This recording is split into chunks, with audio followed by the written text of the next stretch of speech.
நாம் ஏற்றபடி வேண்டிக் கொள்ள வேண்டியது இன்னதென்று அறியாமல் இருக்கிறபடியால். அதாவது இந்த வசனத்தை நாம் ஜெபிக்கிறது நமக்கு தெரியாதான், நமக்கு என்ன ஜெபம் பண்ணணும்னு நமக்கு தெரியாதான், நமக்கு வேண்டியது என்னதென்று நாம் அறியாமல் இருக்கிறோம். இன்னும் கரெக்டாக சொல்லணும்னா நமக்கு என்னென்ன வேணுங்கிறது நமக்கு தெரியாது அப்படின்னு. உடனடியாக நம்ம என்ன சொல்லுவோம், என்னங்க இப்படி சொல்கிறீங்க, நமக்கு வேணுன்றது நமக்கு தெரியாதா, நமக்கு வாழ்க்கையில் என்னென்ன வேணுங்கிறத நம்ம ஒரு லிஸ்ட்டு போட்டே ஜெபம் பண்ணுறவங்களா இருக்கிறோம், அது எப்படி நமக்கு தெரியாமல் போகும் அப்படின்னு சொன்னால், நாம் இப்படி தெரியாமல் ஜெபம் பண்ணுறத பைபிள் எப்படி சொல்லுது, அந்தபடியே ஆவியானவரும் நமது பலவீனங்களில் நமக்கு உதவி செய்கிறார். என்ன பலவீனம், எனக்கு ஏற்றபடி ஜெபம் பண்ண தெரியாதது எங்கிட்ட இருக்கிற ஒரு பலவீனம் அப்படிங்கிறார்.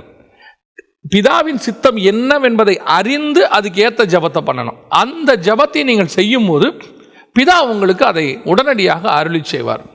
அப்படி பிதாவின் சித்தத்தை அறிஞ்சு நீங்கள் ஜெபம் பண்ணுறீங்க பார்த்தீங்களா, அது ஒரு பலன் உங்களுக்கு.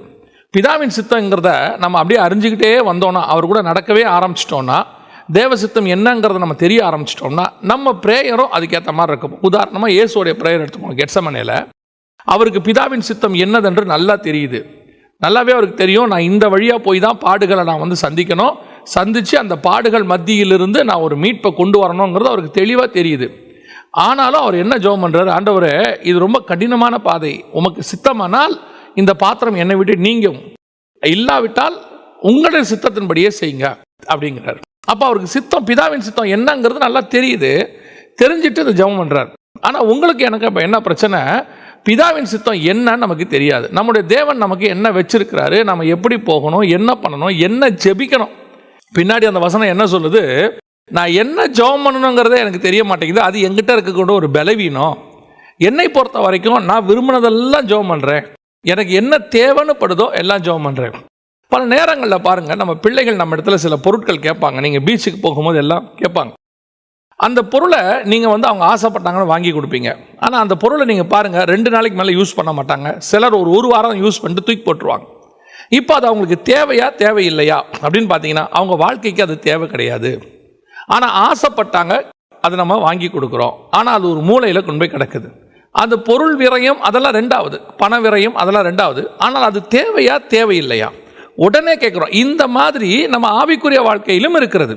இப்போ அது பிள்ளையினுடைய பலமா பலவீனமா, பிள்ளையினுடைய அந்த பலன் என்ன, ஒரு பாடத்துக்கு எனக்கு தேவையானது ஒரு கால்குலேட்டர் கேட்குறாங்க, ஒரு சயின்டிஃபிக்கல் கால்குலேட்டர் கேட்குறாங்க, அது உங்களுடைய பாடத்துக்கு தேவை, அவங்களுடைய பல கிளாஸஸ்க்கு அது தேவைப்படுது. அதை கேட்கும்போது நம்ம வாங்கி கொடுக்குறோம், அது அவங்களுக்கு பிரயோஜனமாக இருக்கிறது. அது அவங்க +2 முடித்த பிறகு இன்ஜினியரிங்கில் கூட அந்த கால்குலேட்டரை யூஸ் பண்ணும்போது நம்ம என்ன நினைக்கிறோம், ஒரு பொருள் வாங்கி கொடுத்தோம், இத்தனை ஆண்டு காலம் அதை யூஸ் பண்ணுறாங்க, அந்த பொருளை நம்ம யூஸ் பண்ணுற விதத்தை வச்சு நம்ம வாழ்க்கைக்கு பிரயோஜனப்படுறதை வச்சு தான் நம்ம வாங்குறதுனுடைய மகத்துவம் இருக்குது. அதே மாதிரி தான் உங்கள் ஆவிக்குரிய வாழ்க்கையில் நீங்கள் ஏறெடுக்கிற ஒவ்வொரு ப்ரேயரும் அந்த நேரத்துக்கு தேவைப்பட்டு சும்மா நீங்கள் அதை வாங்கிட்டு பின்னாடி அதனால் வேதனை அனுபவிக்கிறதோ, அது வேகமாக யூஸ் பண்ணாமல் அங்கே கிடக்கிறதோ, அது நம்முடைய சித்தம்.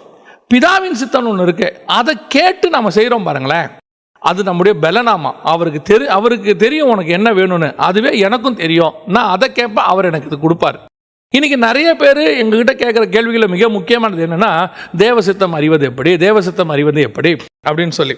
அதாவது தேவசித்தம் அறிவது எப்படி அப்படிங்கிறத ஒரு மணவாட்டி திருமணமாகறதுக்கு முன்னாடி வரைக்கும் ஒரு மணவாளனோடு கூட அவருடைய சித்தம் அறிவது என்னங்கிறத அவர்கிட்ட பேசும்போது கொஞ்சம் தெரிஞ்சுப்பாங்க, கேட்டுப்பாங்க, தெரிஞ்சுப்பாங்க. ஆனால் அவர் கூடவே வாழும்போது தான் பாருங்க, அவர் சித்தம் என்ன, அவர் எது பிடிக்கும் எது பிடிக்காது, அவர் என்ன விரும்புகிறாரு, இந்த மாதிரி நான் இருக்கணும்னு விரும்புகிறாரு, எந்த மாதிரி வீடு இருக்கணும்னு விரும்புகிறாருங்கிறதெல்லாம் அவங்களுக்கு அப்போ தான் தெரியும். அதே தான் சொல்கிறவங்க ஆவிக்குரிய வாழ்க்கையில் இது வெறும் பாடத்தால் வர்றதில்லை. தேவ சித்தம் அறிவது எப்படி அப்படிங்கிறது பாடத்தால் வரக்கூடியது இல்லை. நீங்கள் அவரோட அவங்க ஆவிக்குரிய வாழ்க்கையை தொடர்ந்து நடத்த அவருக்கு டைம் அதிகமாக ஸ்பெண்ட் பண்ண அவரோட சஞ்சரிக்க ஆரம்பிக்க அவர் எல்லாவற்றையும் உங்களுக்கு சொல்லுவார் பாருங்களேன், எல்லாவற்றையும் உங்கள்கிட்ட செய்வார். அது எல்லாத்தையும் சொல்கிறவர் உங்களை பற்றியும் சொல்லுவார். சரி, இப்போ நம்ம செய்தி என்னன்னா, நான் இப்போ எப்படி என்னுடைய ஜெபத்தை ஏறெடுக்கிறது, பிதாவின் சித்தத்தை அறிந்து நான் ஜெபம் பண்ணுறதுக்கு, அதுக்கு தான் அந்த பலவீனத்தில் எனக்கு பலப்படுத்துறதுக்கு அவர் என்ன செய்கிறாரா, எனக்கு உதவி செய்யும்படி பரிசுத்த ஆவியானவர் வரார். அவர் என் பிரேயரில் என்ன பண்ணுறாரா, எனக்கு என்ன தேவை என்பதை, உண்மையான தேவை, என் ஆவிக்குரிய வாழ்க்கைக்கு, என் உலக வாழ்க்கைக்கு உண்மையான தேவை என்ன என்பதை அவர் பிதாவுக்கு என் மூலமாய் தெரியப்படுத்துகிறாரா, ஜெபம் பண்ண வைக்கிறாராம். இதுதான் உண்மையான ஒரு ஜெபம். இந்த ஜெபத்தை நீங்கள் ஆவியான ஒரு துணையோடு தான் ஏறெடுக்க முடியும். பரிசுத்தாவின் அபிஷேகம் தேவையா, பரிசுத்தாவின் அபிஷேகம் இருக்கா அப்படிங்கிறவங்களுக்கு இங்கே ஒரு காரியம் சொல்லப்படுது பாருங்க. இந்த வசனத்தில் அது உறுதிப்படுது. பரிசுத்தாவின் அபிஷேகம் உண்டு, பரிசுத்த ஆவியானவர் தேவை. எதற்காக? நீங்கள் ஒரு ஜபத்தை ஏறெடுக்கும் போது, உங்கள் வாழ்நாள் ஃபுல்லாக ஜபம் அவசியம். இன்னைக்கு நம்ம நிறைய பேர் ஜபமே வேணாங்கிறாங்க, அதை விட்டுருவோம். வாழ்நாள் முழுக்க ஜபம் அவசியம். ஜபம் இல்லாமல் வாழ்க்கையே கிடையாது. அதாவது இப்போ 5ஆம் அதிகாரம் வெளிப்படுத்தின விசேஷத்தில் ஜபங்களாகிய தூப வர்க்கம் ஏறெடுக்கப்பட்டது. பரிசுத்தவான்களின் ஜபங்களாகிய தூப வர்க்கம். மாம்சமான யாவரும் உம்மிடத்தில் வருவார்கள். எதுக்கு? ஜபத்தை கேட்கிறவரே. அதனால் அந்த பிரேயர் நம்ம வாழ்க்கையில் ஒரு பலன். நம்ம தேவன்கிட்ட தெரியப்படுத்திட்டோம், ஆண்டவர் எனக்கு செஞ்சிருவார் அப்படின்னு ஒரு நம்பிக்கை இருக்குல்ல. இந்த நம்பிக்கையை கொடுக்கறது ஜபம் தானே, வேண்டுதல் தானே, விண்ணப்பம் தானே. அப்போது சில நேரங்கள் நான் ஏறெடுத்து எனக்கு கிடைக்கலன்னு சொல்லும்போது அதோட அர்த்தம் என்ன? அது பிதாவின் சித்தத்துக்கு உட்பட்டதாக இல்லை, பிதாவுக்கு அதில் விருப்பம் இல்லை. அது எனக்கு தேவையாக இருக்கும், இல்லை அது எனக்கு டெம்பரவரியாக தேவையாக இருக்கும். நான் அதை டெம்பரவரி பர்மனெண்ட்லாம் பார்க்க மாட்டேன். எனக்கு அந்த நேரத்தில் வேணும் ஆண்டவரே அப்படின்னு ஏறெடுப்பேன். ஆனால் அப்போ அது உங்களுக்கு தேவையா? அது உங்கள் வாழ்க்கைக்கு தேவையா? அது அப்போ பிரயோஜனப்படுமா? அது அப்போ கொடுத்தா உங்களால் அதை மெயின்டைன் பண்ண முடியுமா? எல்லாத்தையும் பார்ப்பார் ஆண்டவர். அப்போது அவரோட சித்தம் என்ன அப்படின்னு தெரிஞ்சு ஜெபம் பண்ணுறதுக்கு பார்த்தீங்களா, அது மிகப்பெரிய ப்ளஸ் பாயிண்ட். அந்த சித்தத்தை தெரிய வச்சு ஜெபம் பண்ண வைக்கிறது யாருடைய வேலைனா, நம்முடைய பரிசுத்த ஆவியானவருடைய வேலையா. அப்படி தெரியாமல் ஜெபம் பண்ணுறதுக்கு பேர் பலவீனம். அப்படி பரிசுத்த ஆவியானவர் நம்ம உதவி செய்கிறது பலன். அப்போ நீங்கள் ஜெபிக்கிறதுக்கு முன்னாடி கண்டிப்பாக பரிசுத்த ஆவியின் பலனோடு கூட ஜெபம் பண்ண வேண்டியது அவசியம். பரிசுத்த ஆவியானவர் உங்களோடு கூட இணைந்து, அதனால் நம்ம ஆவியில் நிறைஞ்சு ஜெபம் பண்ணுறோன்னு சொல்கிறோம் பார்த்தீங்களா. அந்த ஆவியில் நிறைஞ்சு நீங்கள் ஜெபம் பண்ணும் போது, எனக்கு ஏற்பட்ட என் பர்சனல் எக்ஸ்பீரியன்ஸை நான் உங்களுக்கு சொல்கிறேன், அது உங்களுக்கு பிரோஜனமாக இருக்கும்னு நான் நினைக்கிறேன்.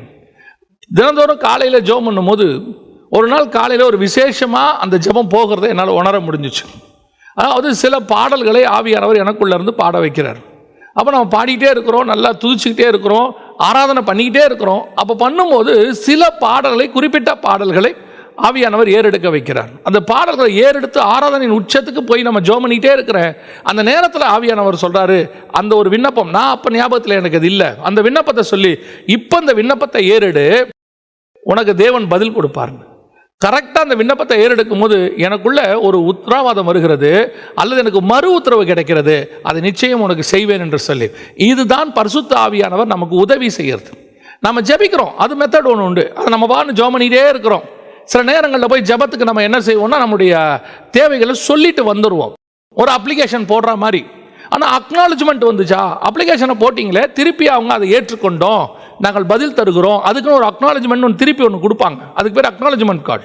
அந்த மாதிரி பரலோகத்திலிருந்தோ தேவனிடத்திலிருந்தோ உங்களுக்கு ஒரு அக்னாலஜ்மெண்ட் கிடைச்சிச்சா, அந்த அக்னாலஜ்மெண்ட் வரும்போது உங்களுக்கு ஒரு தனி பலன் கிடைக்கும்.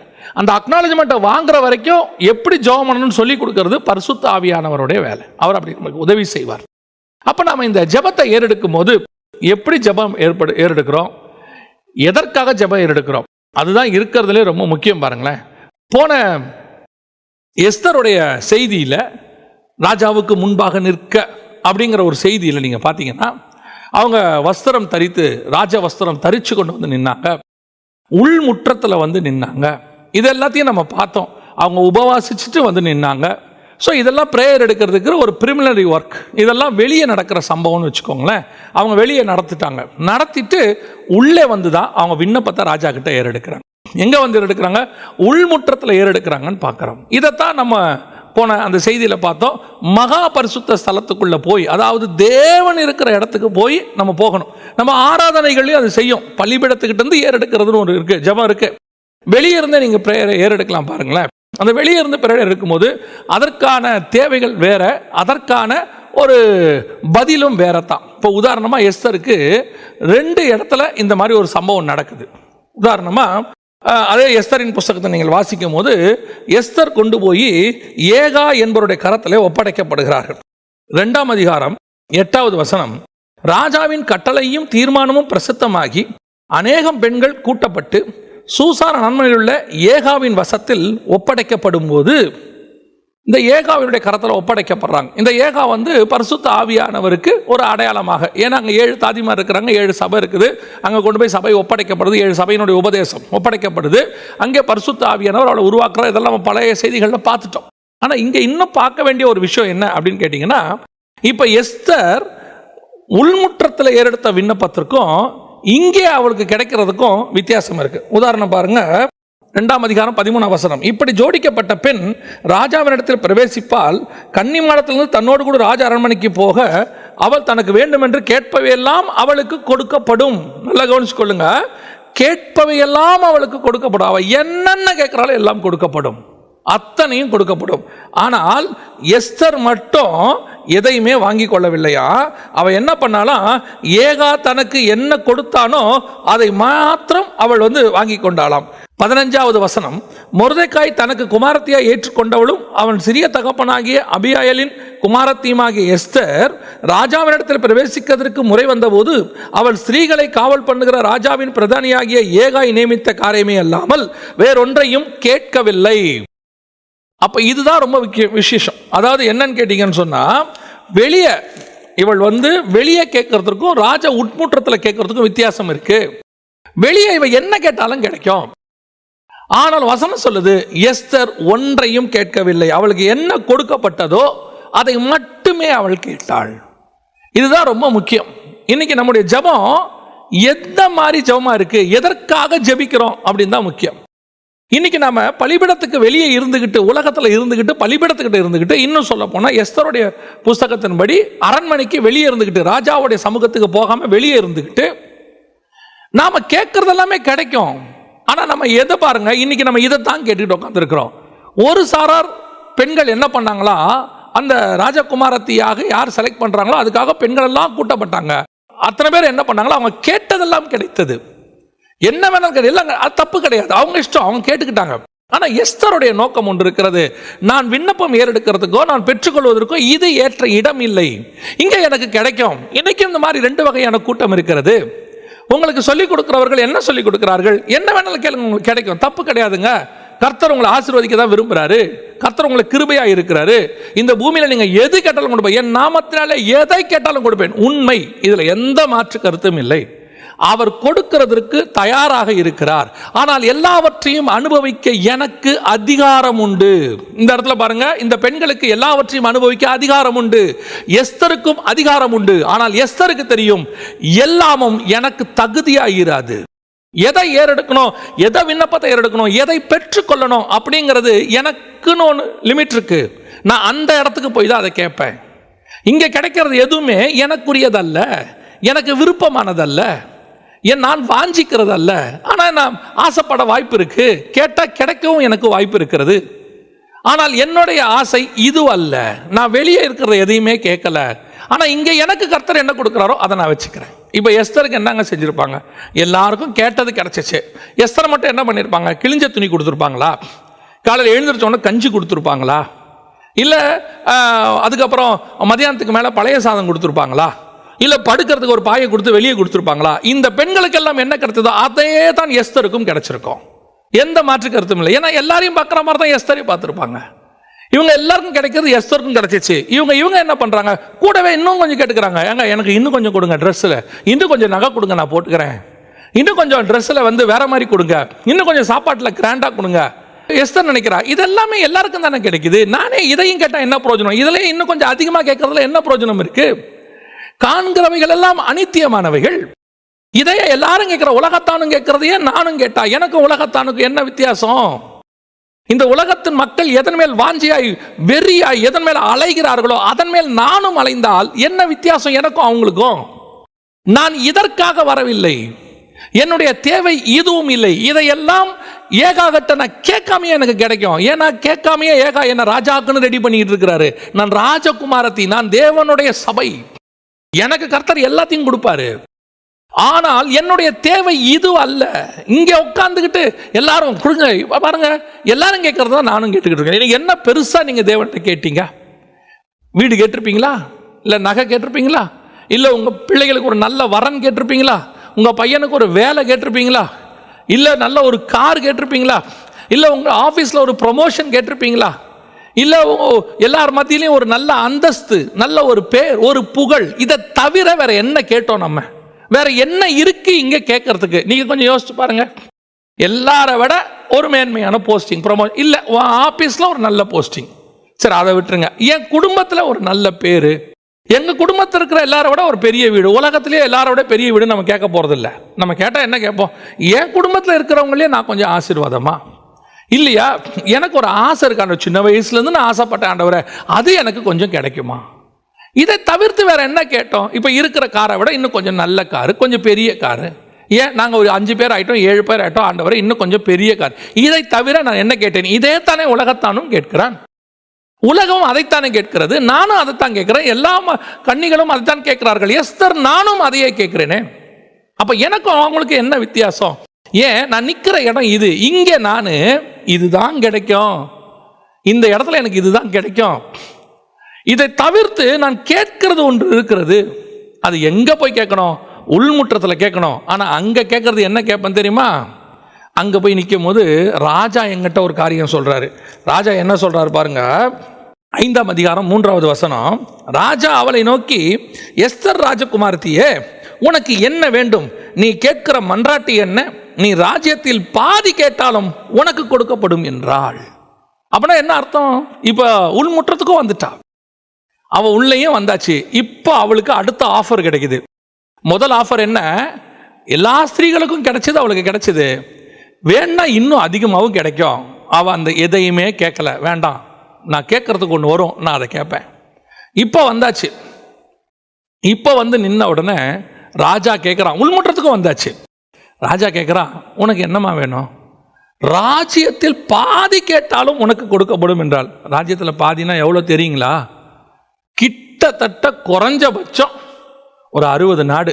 ஏன்னா அவன் 127 நாட்டு அரசாண்டான்னு ஒன்று சொல்லுது. எஸ்தரின் புஸ்தகம் 1ஆம் அதிகாரம் 1ஆம் வசனம் சொல்லுது, 127 நாடுகளை அரசாண்ட அகாஸ்வேரு ராஜாவின் நாட்களிலே சம்பவித்தாவது 127 நாடு. அப்போ நீங்கள் பாருங்க, அவன் சொல்கிறான் ராஜ்யத்தில் பாதி கேட்டாலும் தரேன். கிட்டத்தட்ட 63-64 நாடுன்னு வச்சுக்கோங்களேன். இந்த வார்த்தையை கேட்டோன்னே நீங்கள் என்ன செய்வீங்க? நம்மளாக இருந்தால் என்ன பண்ணுவோம்? செங்கோல் நுனிக்கோலை தொட்ட உடனே அவன் சொல்கிறான், பாதி கேட்டாலும் தரேன். ராஜா சும்மா விளையாட்டுக்கெல்லாம் சொல்லவில்லை. காரணம், ராஜா சொன்னால் சொன்னதே, எழுதினதே தெளிவாக இருக்கு. ராஜா சொல்லிட்டான்னு வச்சுக்கோங்க. ராஜா நீங்கள் சொன்னபடி தான் பாதி கொடுத்துருங்க, இது நான் கூட கேட்கல, நீங்களா சொன்னது. ஆனால் எஸ்தரின் விருப்பம் அது அல்ல.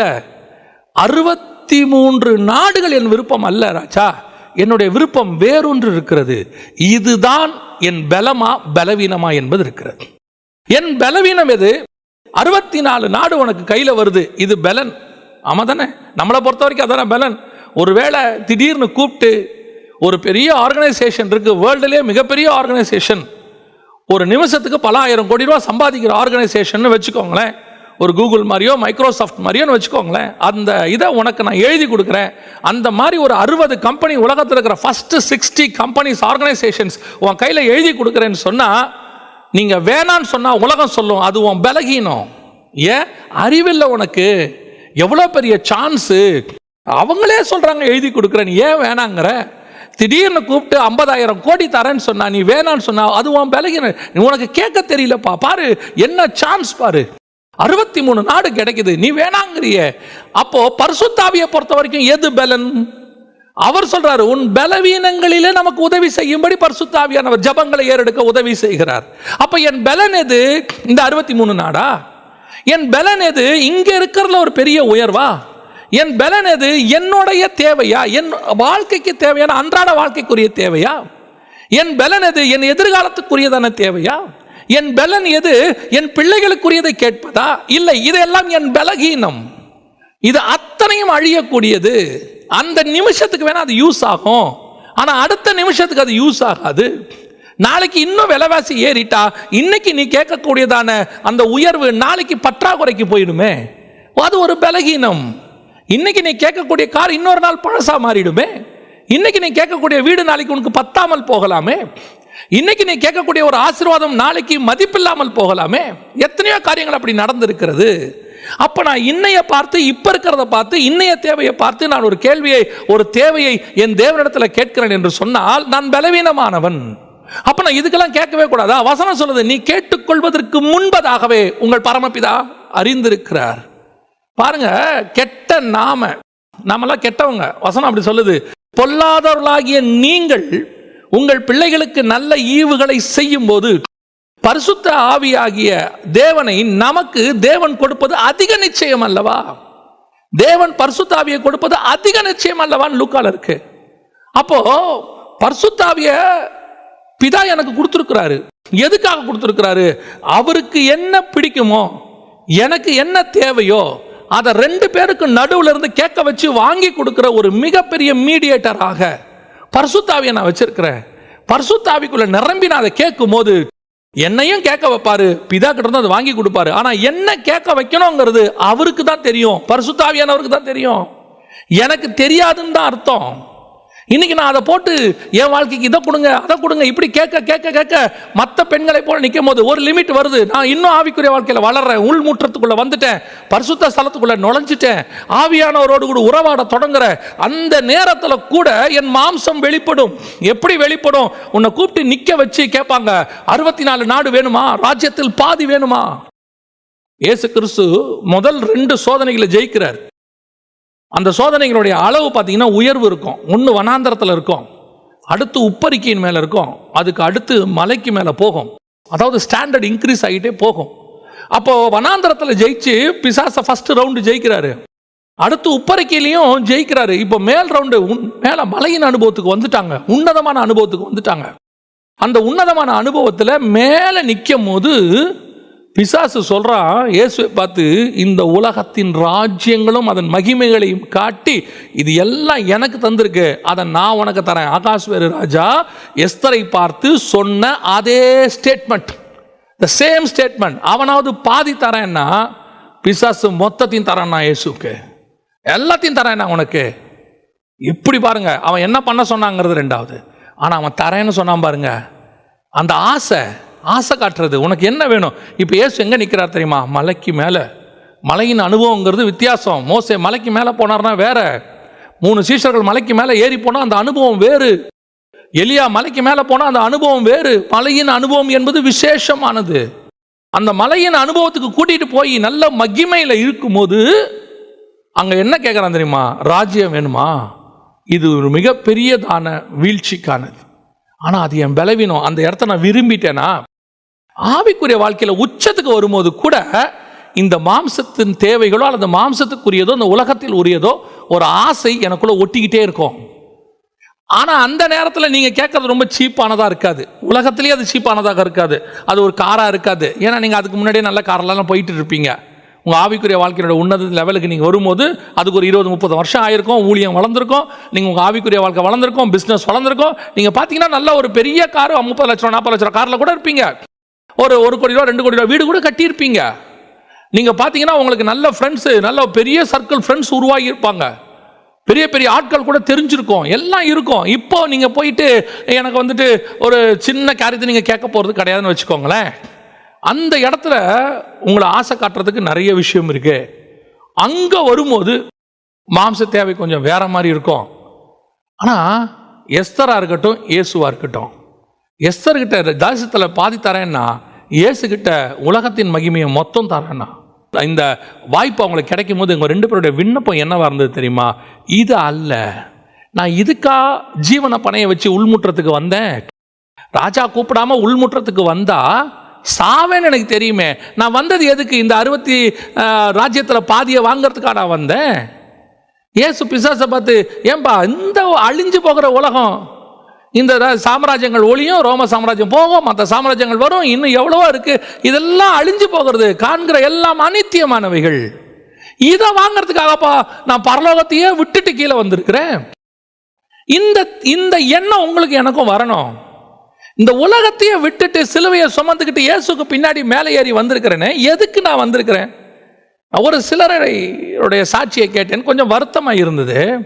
அவர்கள் எல்லாத்தையும் விட்டுட்டு பியூரா மினிஸ்ட்ரிக்குன்னு தன்னை கமிட் பண்ணி, ஏன் சொல்ல போனால் தாய் தகப்பனை கூட விட்டுட்டு வந்தவங்க ஒரு லெவலுக்கு அப்புறம் அவங்களுடைய சாட்சியை கேட்குறேன். அவங்களுடைய தகப்பன், அது அவங்களுடைய அண்ணன் தம்பி பிள்ளைகள் எல்லாம் வளர்ந்து அப்போ வந்திருப்பாங்க. இவங்க ஊழியத்துக்கு வரும்போது அவங்களாம் சின்ன பிள்ளைகள், இவங்க எல்லாரையும் விட்டு வந்துட்டாங்க. அதுக்கு பிறகு பார்த்தீங்கன்னா இந்த ஊழியத்தில் இவங்க வளர்ந்து இவங்களுக்குள்ள நிறைய காரியங்கள் வந்த பிறகு இவங்க என்ன பண்ணுறாங்க, அதை எடுத்து இவங்களுக்கு குடும்பம் கூட இருக்காது, இவங்க திருமணம் கூட பண்ணியிருக்க மாட்டாங்க, குடும்பம் கூட இருக்காது. ஆனால் அதை எடுத்து அந்த அண்ணன் தம்பி பிள்ளைகளுக்கு செய்ய தொடங்குறாங்க. அவங்க செய்கிறது தப்புன்னு இல்லை. இதே ஆட்கள் தான் 30 வருஷத்துக்கு முன்னாடி வேற மாதிரி பேசினாங்க. உலகம் எனக்கு பாத்திரமல்ல, தாய் தகப்பனே வேணான்னாங்களே. அப்ப அந்த நேரத்தில் போய் எனக்கு கொஞ்சம் ஒரு எண்ணம் வருது பாருங்களேன். ஐயோ, என் சொந்தக்காரன்லாம் இப்படி இருக்கிறானே, அவனுக்கு நான் செய்யணும். அந்த எண்ணம் தப்பல்ல. ஆனால் இதே எண்ணம் 30 வருஷத்துக்கு முன்னாடி வேற மாதிரி இருந்துச்சு. கர்த்தர் பார்த்துக்கொள்வார், எனக்கு கர்த்தர் போதும், என்னுடைய தேவை இதல்ல. ஒரு ஏழை கஷ்டப்படும் போது கொடுக்கறது தப்பே கிடையாது. அது சொந்தக்காரனா இருக்கிறான், இல்லாமல் போகிறான். ஆனால் அவனுக்குன்னே இவங்க ஊழியத்தை அதுக்கப்புறம் செலவு பண்ண ஆரம்பிக்கிறாங்க. அதுக்கப்புறம் இவங்களுடைய ஊழியம் அவங்க பக்கம் திரும்புது. அவங்கள ஏதாவது ஆசீர்வதிக்கணும்னு போகிறாங்க. ஒரு இடத்துல இதெல்லாம் அவங்க டைவர்ட் பண்ணுது பாருங்களேன். இப்போ என்ன ஆகும்? ராஜ்யத்தில் பாதி கொடுத்தாலும், மகிமை மொத்தமாக கொடுத்தாலும், எஸ்தரும் சரி இயேசுவும் சரி சொல்கிற வார்த்தை என்ன தெரியுமா? அப்பால இப்போ இது வேணா ராஜா, எனக்கு இதுக்கா ராஜா உயிரை பணைய வச்சு நான் உள்ளே வந்தேன், இதுக்கா உலகத்தை விட்டுட்டு நான் வந்தேன். நிறைய பேர் இயேசுகிட்ட வந்த பிறகு அவங்களோட விண்ணப்பங்கள் எல்லாமே இந்த பூமிக்குரியதாக தான் இருக்கு. அதுக்கென்று சில ஊழியர்களும் இருக்கிறார்கள். உங்களை அவங்க அப்படித்தான் சொல்லியும் கொடுக்கிறார்கள். இதை கேளு, இதை கேளு, உன்னை இந்த இடத்துல கார் கேளு, இருக்கிறதுலே காஸ்ட்லியான கார் கேளு, இருக்கிறதுலே உன்னை பயங்கரமான கிரெடிட் கார்டு கேளு, உன்னை கர்த்தர் அப்படியா? இல்லைங்க, நீங்கள் இவ்வளோத்தையும் விட்டுட்டு வந்தது இதை வாங்கிறதுக்காகவா? எஸ்தர் புறப்பட்டு வந்தது உயிரை பணைய வச்சு இதுக்குள்ள வந்து இந்த ஆவிக்குரிய வாழ்க்கையில் வர்றதுங்கிறது எப்படி தெரியுமா? உங்களுக்கு எவ்வளவு விதமான போராட்டம் இருக்குன்னு தெரியுமா? ரத்தத்தோடு மாம்சத்தோடு மாத்திரமல்ல, வானமண்டலத்தின் பொல்லாத சேனைகள், பாதாளத்தில் வரக்கூடிய பிசாசுகள், எத்தனையோ காரியம். இவைகளுக்கு நடுவில் தான் கர்த்தர் உங்களை பத்திரமா பார்த்துக்கிட்டு இருக்காரு. இவைகளுக்கு நடுவில் நீங்க வந்து ஆவிக்குரிய வாழ்க்கையை கர்த்தருக்காக சக்சஸ்ஃபுல்லா வாழ்ந்துட்டு இருக்கிறீங்களே, எதுக்காக? இந்த உலகத்தில் கிடைக்கிற இந்த சீப்பான ஆசீர்வாதங்களுக்காகவா? இதெல்லாம் வெளியவே கிடைக்குங்க. நீங்க முள்போற்றத்துக்கு வர வேண்டிய அவசியம் இல்லை, மலை மேல ஏறி வரணும்னு அவசியம் இல்லை. பலிபடத்துக்கிட்டே கிடைக்கும், வெளியவே கிடைக்கும். இயேசுவை தேடாமையே இதெல்லாம் கிடைக்கும் உங்களுக்கு. அப்ப இங்க நான் எதுக்கு வந்தேன்? எஸ்தர் சொல்றா, ராஜா நான் இதுக்கு வரல ராஜா, நான் வந்தது வேறு. எஸ்தரின் புஸ்தகம் 7ஆம் அதிகாரம் 3வது வசனம் சொல்லுது, அப்பொழுது ராஜஸ்திரியாகிய எஸ்தர் பிரதியுத்தரமாக, ராஜாவே, உம்முடைய கண்களில் எனக்கு கிருபை கிடைத்து ராஜாவுக்கு சித்தமாய் இருந்தால் என் வேண்டுதலுக்கு என் ஜீவனும் என் மன்றாட்டுக்கு என் ஜனங்களும் எனக்கு கட்டளையிடப்படுவதாக. இதுதான் ராஜா விண்ணப்பம். ராஜா, எனக்கு தேவையெல்லாம் வெளியவே கிடைச்சிருச்சு ராஜா, நீங்களே என்னை ராஜகுமாரத்தையா ஏற்றுக்கிட்டீங்களே, நீங்களே எனக்கு கிரீடத்தையும் வச்சுட்டீங்களே, எனக்கு ஒன்றும் பிரச்சனையே இல்லை ராஜா. ஐ எம் சாட்டிஸ்ஃபைடு, என் லைஃபுக்கு தேவையானதெல்லாம் எனக்கு கிடைக்குது, போதும் என்ற மனதுடன் கூடிய தெய்வபக்தியை மிகுந்த ஆதாயம். I am satisfied. அப்புறம் எதுக்கு உயிரை பணையம் வச்சு உள்ள வந்த எஸ்தர்? நான் வந்தது இந்த தேசத்தில் பாதியை வாங்கிறதுக்கோ இல்லை. ஏன்னா தேசத்தில் பாதியை வாங்கினாலும் நான் சாப்பிட போகிறது என்னமோ ஒரு தட்டு சாப்பாடு தான். தேசத்தில் பாதியை கொடுத்தாலும் நான் தூங்க போகிறது என்னமோ அதே கட்டில் படுத்து தான் தூங்க போகிறேன். நீங்கள் தேசத்தில் பாதியை கொடுத்தாலும் எனக்கு ஒன்றும் பெரிய பிரோஜனமெல்லாம் இருக்க போகிறதில்ல. நான் இப்போயே சாட்டிஸ்ஃபைடாக வாழ்ந்துட்டு இருக்கிறேன் ராஜா. என்ன வேணும்? என் மன்றாட்டுக்கு என் ஜனங்கள் வேணும். எனக்கு தேவை ஆத்ம பாரம். உன்னை ஏன் கர்த்தர் ரட்சித்து இவ்வளவு தூரம் கொண்டு வந்திருக்கிறார் தெரியுமா? நீ அழிகிற சொத்தை கேட்கிறார். ஆவியானவர் உனக்கு என்ன சொல்லி கொடுக்கிறார் தெரியுமா? இந்த அழிகிற சொத்தை கேட்காத, அழியாத சொத்து ஒன்று இருக்கு, அதை கேளு. எது அழியாத சொத்து? நீ ஏறெடுக்கிற ஜெபம் எதுக்கு தெரியுமா? மன்றாட்டு என்ன இருக்கும் தெரியுமா? என் ஜனங்களாக இருக்க வேண்டும். ஏன்? அந்த ஆத்துமாக்கள் உன்னோடு கூட பரலோகத்துக்கும் வரும். அதுதான் அங்கே நிற்கும், அங்கே வந்து உன் கூட சாட்சி கொடுக்கும். நீ சம்பாதிச்ச ஆத்துமாக்கள் உன்னோடு கூட பரலோகத்தில் வந்து நிற்குமே, அதுதான் உன்னை விண்ணப்பமாக இருக்கணும். இப்போ இயேசு கிறிஸ்து ஏசுங்க எல்லாத்தையும் கொடுத்தது வேணான்ட்டு போயிட்டார். எதுக்கு இயேசு வந்தார்? அவர் சொல்ற, ஏன்பா இதுக்கா நான் வந்தேன்? இதை விட மேலான ராஜ்யம் ஒன்று இருக்கு, பரலோக ராஜ்யம், அதுக்கே நான் ராஜாப்பா. சகலம் அவராலே அவருக்காக உண்டாக்கப்பட்டது. நான் தேவனுக்கு செல்ல பிள்ளையாக இருந்தேன்ப்பா, வலது பார்சத்தில் உட்காந்துருந்தேன்ப்பா, எல்லாத்தையும் எனக்கு தான்ப்பா உண்டாக்கி கொடுத்தாரு. அந்த ராஜ்யத்துக்கு ஈக்குவலான ராஜ்யம் உலகத்திலே இல்லைப்பா. இது எல்லாத்தையும் காட்டிட்டு என்ன அதை கேட்குறியா? எனக்கு அதெல்லாம் வேணாம். எனக்கு என்ன வேணும்? நான் வந்தது, என் உயிரை பணைய வைத்தது என் ஜனங்களை மீட்பதற்கு. அப்போ யோசிச்சு பாருங்க, இதுதான் ஒவ்வொரு ஆவிக்குரிய கிறிஸ்தவனுடைய வேண்டுதலாக இருக்கணும். நீங்க இன்னும் எதை வேண்டிக்கிட்டு இருக்கிறீங்க தெரியுமா? கர்த்தர் செங்கோல் நீட்டிய ஆண்டவர் தான் சொல்லியிருக்கிறாரு, கேளுங்கள் அப்பொழுது உங்களுக்கு சந்தோஷமா இருக்கும்படி கொடுக்கப்படும், என் நாமத்தினால எவைகளை கேட்டாலும் பெற்றுக்கொள்வீர்கள். அதான் இங்க இருக்கு. அவர்கள் என்னென்னலாம் கேட்டாங்களோ எல்லாம் அவங்களுக்கு கிடைக்கும்னு இருக்கு. அதுதான் இயேசுவும் சொல்றாரு, கிடைக்காதுன்னு சொல்லல. ஆனா உன் விண்ணப்பம் என்ன? உன் ஆட்டிடியூட், உன்னுடைய பிரேயர் ரெக்வெஸ்ட் என்னவா இருக்கு? இன்னும் இதே தான் இருக்கா? இன்னும் உன்னை வந்து இப்படியே தான் சொல்லி கொடுக்குறாங்களா? நீ போயிட்டு இருக்கிறது பென்ஸு, இதுலயே கொஞ்சம் மேலான இதுல கீழே ஆண்டவர்கிட்ட நீ உட்காந்துக்கிட்டு இருக்கிறதுல வந்து 3 ஃப்ளோர் தான் இருக்கு, இன்னும் 7 ஃப்ளோர் கேளு. இதுதான் உன் விண்ணப்பமா? இதுல என்னதான் உனக்கு சாட்டிஸ்ஃபேக்ஷன் வரப்போகுது? இப்பவே கர்த்தர் நம்மளை நல்லா தானே வச்சிருக்கிறார். எத்தனையோ பேருக்கு கிடைக்காத ஆசீர்வாதம். எத்தனையோ பேர் 3 வேளை ஆகாரம் இல்லாம, 2 வேளை ஆகாரம் இல்லாம, 1 வேளை ஆகாரத்தோடு கூட வாழ்றவர்கள் உலகத்துல எத்தனை கோடி பேர் இருக்கிறான்? 2 வேளை ஆகாரத்தோடு இருக்கிறவங்க எத்தனை கோடி பேர் இருக்கிறாங்க? உனக்கும் எனக்கும் கர்த்தர் போதுமான ஆகாரத்தை கொடுத்திருக்கிறாரு. எத்தனை பேர் மழையிலும் வெயிலையும் தங்கறதுக்கு இடம் இல்லாம டென்ட் போட்டு எத்தனை நாட்டுடைய எல்லைகள்ல அகதிகளாக புறப்பட்டுக்கிட்டு இருக்கிறாங்க. எத்தனை பேர் உயிர் பிழைச்சா போதும்னு சொல்லி கடல்லையும் தரை மார்க்கமாகவும் நாடு விட்டு நாடு ஓடிக்கிட்டு இருக்கிறாங்க. அவைகளுக்கெல்லாம் மத்தியில் கர்த்தர் உனக்கு ஒரு கூடாரத்தை கொடுத்து சந்தோஷமா உட்கார வைத்து குடும்பத்தோடு கூட வாழ வச்சிருக்கிறாரு. இன்னுமா உன் தேவை இது மேலேயே இருக்குது? அப்படியானால் நாம் பரிதபிக்கப்பட்டவர்கள் என்று வசனம் சொல்லுகிறது. என் தேவை இனிமேட்டு என்ன தெரியுமா? I am satisfied God. போதும்பா, நல்லா தான் சாப்பிட்றேன், நல்லா தான் இருக்கேன். என் தேவை இனி ஆத்துமாக்களாக இருக்கணும். என் ஜீவனுக்கு பதிலாக எனக்கு ஆத்துமாக்களை கொடும். என் மன்றாட்டுக்கு பதிலாக ஆத்துமாக்களை கொடும். நான் பண்ற ஒவ்வொரு ஜபமும் சோல்ஸ், ஆத்துமாக்கள். ஏன் இங்கே நீங்க கொடுத்துருக்கீங்க ஆண்டவரே, ஆனாலும் இது நிரந்தரம் இல்லை. இப்போ யோசிச்சு பாருங்க, எல்லா கன்னி மாடத்தில் எல்லாரோடையும் எஸ்தர் உட்காந்துருப்பா. எல்லாருக்கும் கிடைச்சது எஸ்தருக்கும் கிடைச்சிருக்கும். எஸ்தருக்கு தெரியும், நான் ராஜகுமாரத்தி ஆயிட்டேன்னு வச்சுக்கேன், இது எனக்கு வேஸ்ட்டு. ஏன் இதுக்கப்புறம் நான் எங்க இந்த இடத்துல இருக்க போறேன்? நான் தான் அரண்மனைக்குள்ள போய் ராஜாவோட அந்த புறத்தில் இருப்பேனே. அப்போ அங்கே இருக்கிறதானே எனக்கு நிரந்தரம். நான் சாவர வரைக்கும் ராஜகுமாரத்தி வஸ்தி ஆயிட்டேன்னா, அந்த போஸ்டிங்க்கு நான் வந்துட்டேன்னா, அதுக்கு பிறகு அதுதானே எனக்கு நிரந்தரம். இந்த கன்னி மாடத்தில் இவங்களோட உட்காந்து அனுபவிச்சுட்டு இருக்கிற இந்த சந்தோஷமா? இல்லை இல்லை, இது நிரந்தரம் இல்லை. என்னுடைய டார்கெட் நான் உள்முற்றத்துக்கு போய் ராஜா கிட்ட போயிடணும். அப்போ பரலோகம் அப்படிப்பட்ட எஸ்தருக்கு அப்படி என்ன இருக்கும்னா, நான் இந்த பூமியில் இருக்கிறேன், இங்கே எனக்கு கேட்டது கிடைக்குது, ஏன் நீ கேளு கிடைக்கணும், இல்லைன்னே சொல்ல. ஆனால் என்னுடைய எண்ணம் இது அல்ல. என்னுடைய எண்ணம் உள்முற்றத்தில் பரலோகத்தில் என் ராஜாவினுடைய வலது பார்சத்தில் நான் உட்கார போகிறவன். அங்கே எனக்கு ஒரு தேவை இருக்கிறது, அங்கே எனக்கு ஒரு ஆசீர்வாதம் இருக்கு. அந்த ஆசீர்வாதத்தை நான் போய் கேட்பேன். இப்பொழுது சொல் எஸ்தர், உன்னுடைய தேவை என்ன? இப்பொழுது இயேசுவினுடைய தேவை என்ன? இந்த உலகத்தின் ராஜ்யங்களும் மகிமை அல்ல. என் மேல இருக்கிற வஸ்திரத்தை கூட எடுத்து நீங்க சீட்டு போடுங்க, அத்தனைக்கு பதிலாக ஆத்துமாக்களை கொடுத்துருங்க.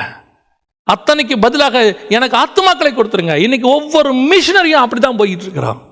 தன் குடும்பத்தை விட்டு, பிள்ளையை விட்டு, எல்லாத்தையும் அல்ல, குடும்பத்தை பிள்ளையை தூக்கிக்கிட்டு தெரியாத ஒரு காட்டுக்கு, தெரியாத ஒரு மலைக்கு, எதுக்கு ஜீவனை பணைய வச்சு உள்முற்றத்துக்குள்ள போயிட்டு இருக்கிறான்.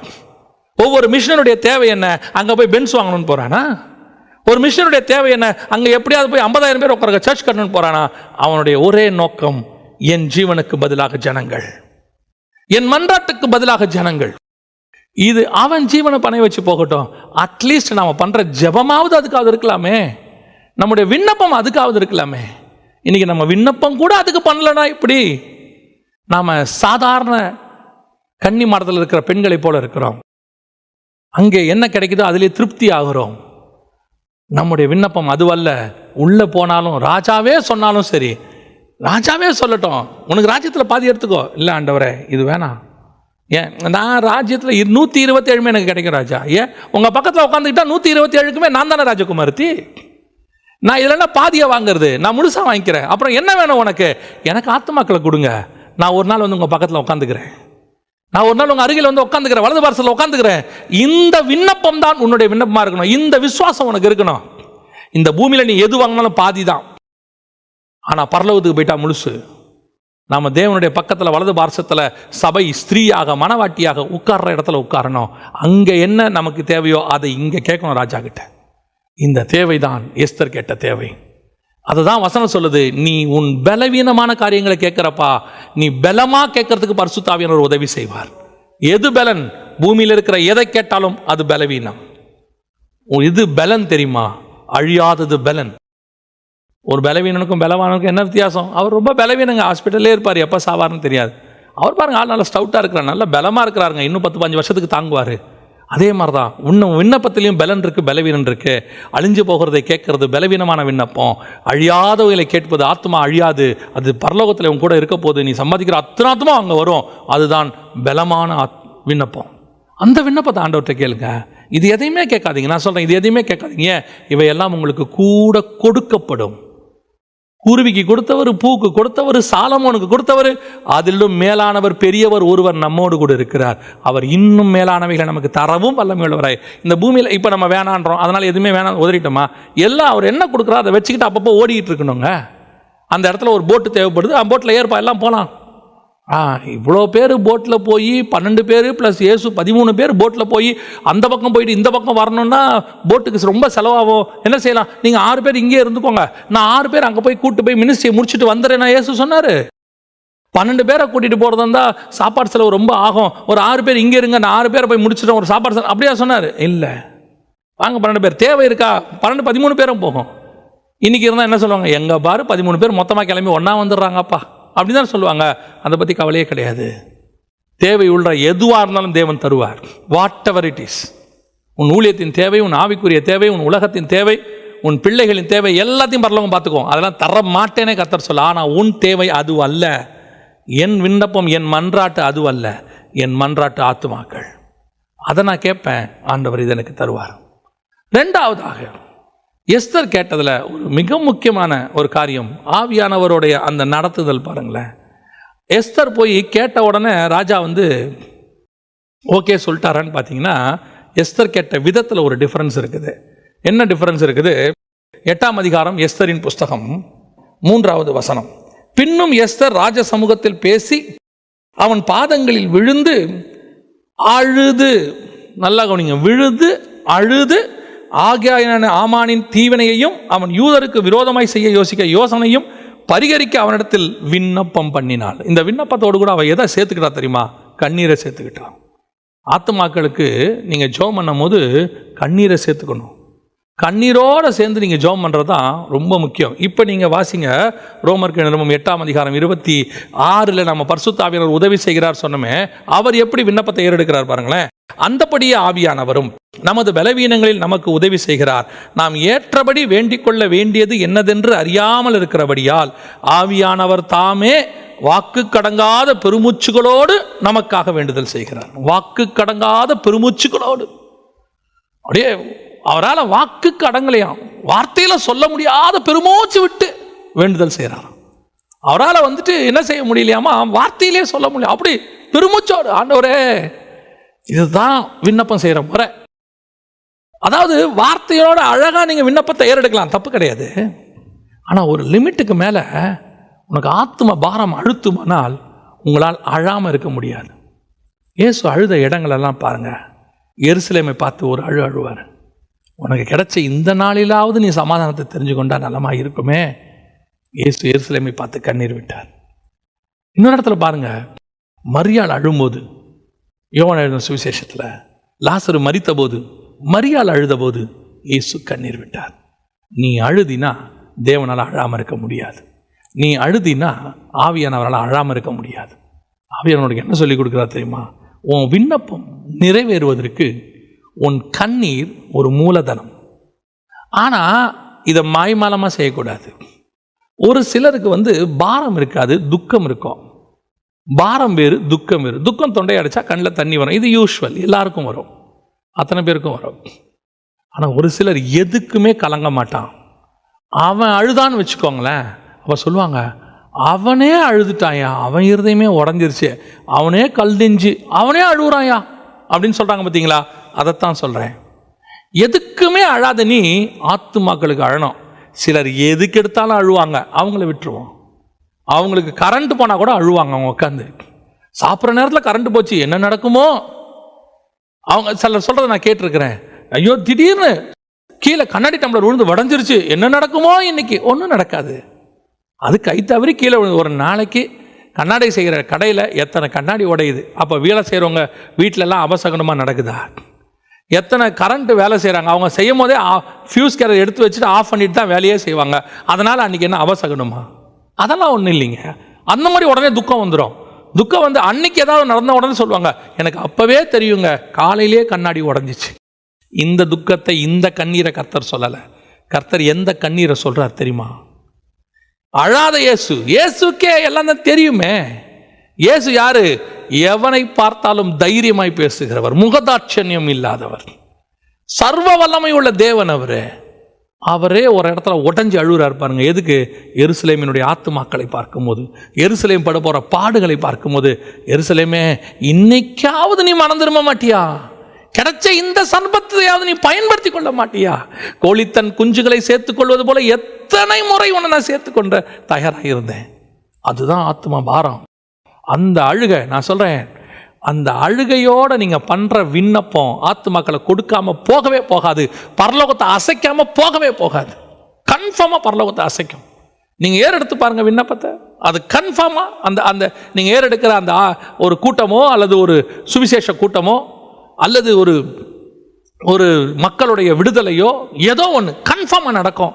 கர்த்தர் உங்களுக்காக யுத்தம் செய்வார். அந்த இடத்துல ஒரு பெரிய ஊழியர் தன்னுடைய கூட்டங்கள் தொடங்குவதற்கு முன்பதாக 3 நாளைக்கு முன்னாடியே என்ன செய்வார்னா, அங்கே போய் தன்னுடைய மக்கள் ஒரு சிலரை ஒரு 10 பேரை அனுப்பி ஜெபம் பண்ண சொல்வார். உண்மையாக ஜெபிக்கிறவங்கள அனுப்பி விடுவார். அனுப்பி விட்டு அந்த கிரவுண்டை சுற்றி சுற்றி ஜெபம் பண்ண சொல்வார். ஒரு சிலரெல்லாம் அழுகிறதை நான் பார்த்துருக்கிறேன். ஏன்னா நாங்கள் வாலண்டியர்ஸாக ஒர்க் பண்ணியிருக்கிறோம். ஒர்க் பண்ணும்போது நான் சொல்கிறது வெளிநாட்டிலேருந்து ஒரு ஊழியர் சொல்கிறேன். அவர் வந்து முன்னாடி, அவர் வரத்துக்கு முன்னாடியே அவங்க ஆட்கள் 10 பேர் வருவாங்க. அவங்களோட வேலை வேறு ஒன்றுமே கிடையாது. அவங்க பண்ண இந்த மீட்டிங் இங்கே நடக்க போகுதுன்னா அந்த 3 நாளைக்கு முன்னாடி வந்து அந்த நடக்கிற இடத்த சுற்றி சுற்றி ஜெபம் பண்ணிகிட்டே இருப்பாங்க. ஆண்டவரே கிரியை செய்யுங்கப்பா, இங்கே வரக்கூடிய அத்தனை ஆத்மாவை ரட்சிக்கப்படணும் ஆண்டவரே, ஒரு ஆத்மா கூட கைவிடப்படக்கூடாது ஆண்டவரே, அங்கே விடுதலையோட வரணும் ஆண்டவரே, அத்தனை பேரும் விடுதலை ஆகணும் ஆண்டவரே, வியாதியஸ்தர்கள் சுகமாகணும் ஆண்டவரே. அவங்க ஜெபம் பண்ணுவாங்க. 3ஆவது நாள் முடிவில் என்ன ரிசல்ட் இருக்குன்னு தெரியுங்களா? வீல் சேரில் வந்தவங்களாம் எழுந்திரிச்சு நடப்பாங்க. அப்படியே ஸ்ட்ரெச்சரில் கொண்டு வந்தவங்களாம் ஏஞ்சி உட்காந்துருப்பாங்க. எத்தனை பேர் மனம் உடைஞ்சு அழுவாங்க தெரியுமா? இயேசு என்னை விடுதலையாக்கினாருன்னு. உன் அழுகைக்கு பதில் வராமல் போகவே போகாது. ஆனால் எதுக்கு அழணும்னு இருக்கு. எஸ்தர் எதுக்கு அழுதாங்க? ராகேல் எதுக்கு அழுதாலாமா?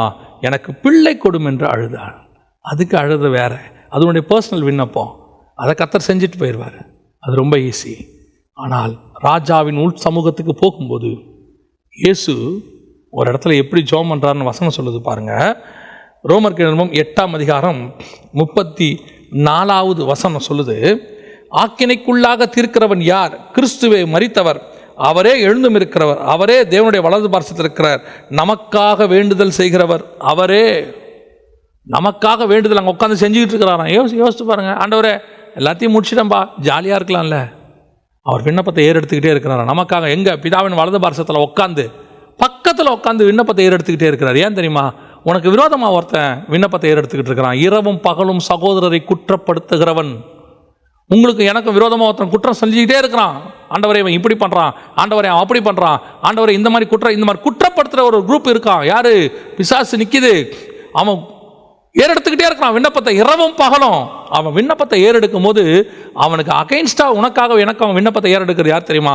பிதாவின் வலது பார்சத்தில் உட்கார்ந்து தம்முடைய ரத்தத்தாலே உள்ளே பிரவேசித்து சரீரம் என்கிற திரைச்சலை வழியாக உள்ளே நுழைந்து தன்னுடைய ரத்தத்தை கையில் பிடிச்சிக்கிட்டு அங்கே உனக்காக விண்ணப்பத்தை ஏறெடுக்கிறவர் ஆண்டவராக இயேசு கிறிஸ்து. அவர் உட்கார்ந்து விண்ணப்பத்தை ஏறெடுக்கும் போது உனக்குள்ள இருந்து ஆவியானவர் சொல்லுவார், வாக்கு கடங்காத பெருமூச்சுகளோடு கூட இப்படி ஜெபம் பண்ணு, இப்போ அழுது ஜெபம் பண்ணு, உன் இருதயத்தை உடைக்க பண்ணுவார். நீ அழுது பண்ணுகிற ஒவ்வொரு விண்ணப்பத்துக்கும் அங்கே இயேசு ஏறெடுக்கும் போது பூமியிலே ஒரு காரியத்தை குறித்து இருவர் ஒருமனப்பட்டிருந்தால் பரலோகத்தில் இருக்கிற என் பிதாவினால் அது ஆகும் என்று சொல்லப்பட்டபடி பரிசுத்த ஆவியானவரும் நீயும் ஒன்றா சேர்ந்து ஜெபம் பண்ணும் போது பரலோகத்தில் இருக்கிற தேவனால் அது ஆகும். ஆவியானவர் உனக்காக கிரியை செய்யும். உனக்காக வாக்கு கடந்த பெருமூச்சுகளோடு விண்ணப்பங்களை ஏறெடுப்பார். உன் ஜெபம் கண்ணீரின் ஜெபமாக, அழுது ஜெபிக்கிற ஜெபமாக இருக்கணும். அதை தான் கர்த்தர் எக்ஸ்பெக்ட் பண்ணுறாரு. ஆண்டவருடைய எதிர்பார்ப்பு என்ன? நீ அழுது ஜெபம் பண்ணணும், கண்ணீரோடு கூட. நீ அப்படி ஜெபிக்கும் போது ராஜாவால் உன்னை தாண்டி எங்கேயும் போகவே முடியாது. பாருங்க, இங்கே வசனம் சொல்லுது, அவன் பாதங்களில் விழுந்து அழுது காலை பிடிச்சிக்கிட்டான். எஸ்தர் நம்ம நினச்சிக்கிட்டு இருக்கிறான் ஏதோ அப்படி நுனிக்கோள் தொட்டின உடனே ராஜாவை கேட்ட உடனே ராஜா ஓ ஏன் தெரியுமா? அதுக்கு முன்னாடியே ராஜா ஆகான் மேலே கோபம் ஆயிட்டான். கோபம் ஆயிட்டு ஆகானை வந்து என்ன பண்ணணுன்ற முடிவெல்லாம் எடுத்துட்டான். ஆனாலும் கூட அவ விண்ணப்பத்தை ஏறெடுக்கல. ஆனாலும் கூட விண்ணப்பத்தை நிறுத்தலை. பாருங்க, அப்பா ராஜாவுக்கும் ஆகானுக்கும் பிரச்சனை வந்துருச்சுப்பா, இனி ப்ராப்ளம் ஓவர். இல்லை, என் ஜனங்கள் விடுதலை ஆகிற வரைக்கும் நான் என் ஜெபத்தை நிறுத்த மாட்டேன். இப்போ என் ஜெபத்தை என்ன பண்ண போறேன்? இன்க்ரீஸ் பண்ண போறேன். எங்க சூழ்நிலை நல்ல கால சூழ்நிலை. சில நாடுகளில் ஜெபம் பண்ணுவாங்க, ஆண்டவரே எங்களுக்கு ஒரு சாதகமான சூழ்நிலையை ஏற்படுத்தி கொடுங்கப்பா, நாங்கள் சுவிசேஷம் அறிவிக்கிற மாதிரி எங்களுக்கு ஒரு அரசாங்கத்தை ஏற்படுத்தி கொடுங்கப்பா அப்படின்னு ஜெபம் பண்ணுவாங்க. இப்போ அப்படி ஒரு சூழ்நிலையை கர்த்தர் ஏற்படுத்தி கொடுப்பாரு. ஆனால் அது வரைக்கும் நல்லா ஜெபம் பண்ணுவாங்க, ஊக்கமாக ஜெபம் பண்ணுவாங்க, எலெக்ஷனுக்கு முன்னாடி பயங்கரமாக ஜெபம் பண்ணுவாங்க. சில நேரங்களில் கர்த்தர் அவர்களுக்கு செவி சாய்ப்பார். செவி சாய்த்து அவர்கள் ஏறெடுக்கிற விண்ணப்பங்களுக்கு பதில் கொடுத்து கர்த்தர் சுவிசேஷத்திற்கு ஓப்பனாக இருக்கக்கூடிய ஒரு கவர்மெண்ட்டை கொண்டு வருவார். அதுக்கப்புறம் என்ன நடக்கும்? கவர்மெண்ட் வந்தோடனே இவங்கெல்லாம் ரிலாக்ஸ் ஆகிடுவாங்க. அப்பா சோத்திரம், நம்ம ஜெபத்தை ஆண்டவர் கேட்டார். அதுக்கப்புறம் இவங்கெல்லாம் நன்றி கூட்டத்துக்கு போயிடுவாங்க, நன்றி அறிவிக்க போயிடுவாங்க. ஆண்டவர் நம்மளுடைய ஜெபங்களை கேட்டு பதில் தந்தபடினாலே. இல்லை, இதுக்கு மேலே தான் உன் ஜெபம் டபுள் மடங்காக மாறணும். இனிமேட்டு தான் நீ காலை பிடிச்சி அழுகணும். ஏன் இப்போ வந்திருக்கிறது ராஜாவுக்கு உன் மேலே பரிதாபம், ஆகான் மேலே கோபம். ஆனால் இன்னும் விண்ணப்பத்துக்கு பதில் வரல. விண்ணப்பம் எது? ஜனங்கள் விடுதலையாக்கப்படுவது. விண்ணப்பம் எது? ஆத்மா ரட்சிக்கப்படுவது. விண்ணப்பம் எது? ஜனங்கள் சிறைச்சாலையிலிருந்து வெளியே வருவது. இன்னும் அந்த விண்ணப்பம் முடிவுக்கு வரல. இப்ப நடந்திருக்கிறது என்ன? உனக்கு சாதகமான சூழ்நிலை உருவாயிருக்கு, ஆகானுக்கு எதிரான சூழ்நிலை உருவாயிருக்குது. கர்த்தர் என்ன சொல்லி கொடுக்கிறார் தெரியுமா? ஏதோ உனக்கு சாதகமான ஒரு சூழ்நிலை வந்த உடனே, ஒரு கிளைமேட் உனக்கு ஏற்ற மாதிரி மாறின உடனே, ஒரு கவர்மெண்ட் உனக்கு ஏற்ற மாதிரி வந்த உடனே, you will be satisfied, you relaxed. நீ அப்படியே சாதாரணமாயிடா. மற்ற நாட்டோட பார்க்கும்போது நம்ம நாடு ஓகேங்க, மற்ற ஸ்டேட்டோட பார்க்கும்போது நம்ம ஸ்டேட் ஓகேங்க. கர்த்தர் நமக்கு நல்லா பீஸ்ஃபுல்லாக திறந்து கொடுத்துருக்கிறாரு. அதுக்கப்புறம் ஜாலியா இல்ல, இன்னும் விண்ணப்பம் முடியலப்பா, இப்பதான் ஸ்டார்ட் ஆயிருக்கு. இதுமாதிரி என்ன பண்ண, இனி தான் நீ காலை பிடிச்சி அழுவணும். இதுக்கு மேலதான் நீ காலை பிடிச்சி அழுவணும். ஏன் ஆண்டவரே, எனக்கு ஆகான் அழியணுங்கிறது எனக்கு பிரச்சனையே இல்லப்பா. ஆகான் என்ன வேணா ஆகிட்டு போட்டோம், அவனை தொழுமரத்தில் ஏற்றுங்க, சிறைச்சாலையில் போடுங்க, சும்மா கூட விடுங்க, எங்களுக்கு அதை பற்றி தேவையே இல்லை. என்னுடைய தேவை என்ன தெரியுமா? என் ஜனங்கள் விடுதலையாகுவது. அங்கே வசனம் சொல்லுது பாருங்க, யோசித்த அவன் யூதருக்கு விரோதமாக யோசித்த யோசனையும் பரிகரிக்க அவனிடத்தில் விண்ணப்பம், பரிகரிக்க, அதிலிருந்து காப்பாற்றி கொடுத்துருங்க, என் ஜனங்களை காப்பாற்றி கொடுத்துருங்க. அதான் அவன் சொல்றா, என் ஜீவனுக்கு பதிலாக, என் மன்றாட்டுக்கு பதிலாக என் மக்களும் அழுது, காலை பிடிச்சி அழுது விட்டவே கூடாது. ஒரு சாதகமான சூழ்நிலை வந்துருச்சுன்னா உடனே அமைதியாகிடக்கூடாது. உனக்கு ஏற்ற கவர்மெண்ட்டை கர்த்தர் கொடுத்தாரா, அந்த கவர்மெண்ட் 5 வருஷமோ 10 வருஷமோ இருக்கிற வரைக்கும் நீ அழுதுகிட்டு தான் இருக்கணும். என்னங்க சொல்றீங்க? சாதகமான கவர்மெண்ட் வந்தால் சந்தோஷமா இருக்கணும், இனிமேட்டு தான் நீ அழுகணும். எப்படி? இந்த 5 வருஷத்துக்குள்ள, இந்த 10 வருஷத்துக்குள்ள ஆண்டவரே, லட்ச கோடிக்கணக்கான ஆத்துமாக்கள் விடுதலையாக்கப்படணும் ஆண்டவரே. திஸ் இஸ் த சான்ஸ் ஆண்டவரே, எனக்கு ஒரு வாய்ப்பு கிடைச்சிருக்கு. ஆகான் தள்ளப்பட்டது உண்மைதான், எனக்கு சாதகமா ராஜா திரும்பி இருக்கிறாரு, செங்கோலை நீட்டி இருக்கிறாரு, என் விண்ணப்பத்துக்கு செவி சாய்க்கிறாரு, எல்லாம் உண்மைதான். ஆனா இன்னும் ஜனங்கள் விடுதலையாக்கப்படவில்லை. விடுதலை ஆகிற வரைக்கும் நான் அழுவேன், விடுதலை ஆகிற வரைக்கும் நான் பாதத்தை பிடிப்பேன், கடைசி வரைக்கும் நான் மன்றாடுவேன், ஒரு காரியத்தை நான் விட்டு கொடுக்க மாட்டேன். கடைசி யூதன் விடுதலை ஆகிற வரைக்கும் அவள் சின்ன ஜெபம் பண்ணினாள். அதே தான் நானும் சொல்றேன். நம்முடைய கடைசி நிமிஷம் வரைக்கும், கடைசி ஆத்மா விடுதலையாக்கப்படுகிற வரைக்கும், வருகை வருகிற வரைக்கும் நம்முடைய ஜெபம் மாறக்கூடாது, அழுகை மாறக்கூடாது. தேவ சமூகத்தில் மன்றாடுகிற மன்றாடு விடவே கூடாது. ஏதோ சிலராக நான் பார்க்குறேன், அவங்க கம்பேர் பண்ணுறாங்க, அந்த நாட்டுக்கு நம்ம நாடு எவ்வளவோ பரவாயில்லைங்க, கம்பேரிங் டு அந்த ஸ்டேட் நம்ம ஸ்டேட் எவ்வளவோ பரவாயில்லைங்க. இல்லைங்க, இப்போ தான் கிளைமேட் மாறி இருக்குங்க. இனிமேட்டு தாங்க உன் ஜெபம் மாறணும், இனிமேட்டு தான் அழுக வரணும். இது வரைக்கும் நீ வைராக்கியமாக ஜெபம் பண்ண, விசுவாசமாக ஜெபம் பண்ண, கர்த்தர் உன் விசுவாசத்தை கிரியை செஞ்சார். இப்போ ராஜா உன் பட்சத்தில் இருக்கிறார். இனி நீ அழுதினா ராஜாவால் தாங்க முடியாது, ராஜாவால் தாண்டி போக முடியாது. யாக்கோபு அழுதா தேவனால் தாண்டி போகவே முடியாது. ஓசியா புஸ்தகம் சொல்லுது, அவன் முழுவதும் அழுது கெஞ்சினான், தாண்ட முடியாது. மரியாள் அழுதா இயேசுவால் லாசரோ உயிரோடு எழுப்பாம போகவே முடியாது. மார்த்தாள் பேசினா திருப்பி பேசுவார், மரியாள் அழுதா பேச மாட்டார், திருப்பி அழுவார். அதுதான் தேவனுடைய சுபாவம். நம்முடைய ஆண்டவர் இன்னும் அதே சுபாவத்தில் தான் இருக்கிறார். நேற்றும் இன்றும் என்றும் மாறாதவர். அதே சுபாவத்தோடு தான் இன்னைக்கு இருக்கிறார். நீ அழுது பாரு, காலை பிடி, கெஞ்சி கதறி பாரு. நம்ம கதறுவோமே, நம்முடைய கதறுதலுக்கு கர்த்தர் நிச்சயமா பதில் தருவார். நீ அழுது கெஞ்சிப்பார், ஆண்டவர் நிச்சயம் ஒரு பதில் தரப்போகிறார். இன்னைக்கு ரோமர்கள் நிருபம் 8ஆம் அதிகாரம் 26வது வசனம் 2 முக்கியமான காரியங்களை நமக்கு சொல்லிக் கொடுக்கிறது. 1, எதை ஏறெடுக்க வேண்டும். 2, எப்படி ஏறெடுக்க வேண்டும். எதை ஏறெடுக்கணும்? நமக்கு ஒரு பலவீனம் இருக்கு. எது? இந்த உலகத்துக்குரியதை ஏறெடுக்கிறது பலவீனம். காணாதவைகள், தேவனுக்குரியவைகள், ஆத்துமாவுக்குரியது, அதுதான் பலன். பலமான காரியங்களுக்கு விண்ணப்பங்களை ஏறெடுக்க வேண்டும். 2வது, எப்படி ஏறெடுக்க வேண்டும்? வாக்கு கடங்காத பெருமூச்சுகளோடு கூட விண்ணப்பங்களை ஏறெடுக்க வேண்டும். எஸ்தர் காலை பிடித்து கொண்டு கெஞ்சி அழுதாள். அதே மாதிரி தான் இயேசுவும் பிதாவுக்கு வலது பக்கத்தில் உட்காந்து ரத்தத்தை பிடிச்சிக்கிட்டு மன்றாடிக்கிட்டு இருக்கிறார். அதே மாதிரி தான் யாக்கோபு காலை பிடிச்சிக்கிட்டு கெஞ்சினான், ஆண்டவரே இந்த 2 பரிவாரம் இருக்குது, எப்படியாவது ஆசீர்வச்சிருங்கப்பா, எங்களை ஆசீர்வச்சு அனுப்பிடுங்க ஆண்டவரே. இந்த ஜெபம், இந்த விண்ணப்பம், நம்முடைய அழுகை ஒரு நாளும் பதில் தராமல் போகவே போகாது. நாம் ஜெபம் பண்ணலாமா? நம்ம கண்களை மூடி ஜெபம் பண்ணுவோமா? எங்கள் சர்வ வல்லமை உள்ள தகப்பனே, இந்த நேரத்தில் எங்கள் ஜெபத்தை நாங்கள் எப்படி ஏறெடுக்கணும், எதற்காக ஏறெடுக்க வேண்டும் என்று நீர் கற்றுக் கொடுத்த தயவுக்காக உமக்கு நன்றி ஆண்டவரே. நாங்கள் எதற்காக விண்ணப்பங்களை ஏறெடுக்கணும்னு எங்களுக்கு சொல்லிக் கொடுங்கப்பா. எப்படி ஏறெடுக்கணும்னு சொல்லிக் கொடுங்கப்பா ஆண்டவரே. நாங்கள் இன்னும் உலகத்துக்காக, இந்த எதிர்காலத்திற்காக, என் பிள்ளைகளுக்காக, பேர பிள்ளைகளுக்காக, எங்களுக்காக